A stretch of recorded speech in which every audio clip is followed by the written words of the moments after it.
এক চয়েসে ওটাই ভালো লাগছে আবার কি। হ্যাঁ, যত দেখবে তত দেখতেই থাকবে। কইলিল যা দাম হবে।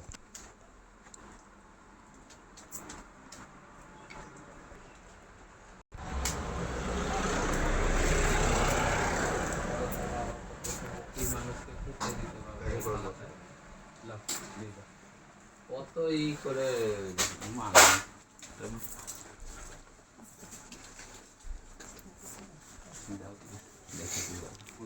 তাই অজি পাইকারি তোমাকে আর কিছু বললো না। ইয়ে আর তো থাকবে না কিছু আমাদের এরকম ছোট্ট বলো, খুব সুন্দর। থাক আমার কাছে নেই। অরিজিনাল কাঁচাটা মনে হয় কলকাতাতে এখন 2600-2700 নেবে, এইখানটা আমাদের 2300 এখন রেট। আচ্ছা, তাহলে কত টাকা দাম কম? হ্যাঁ, এবার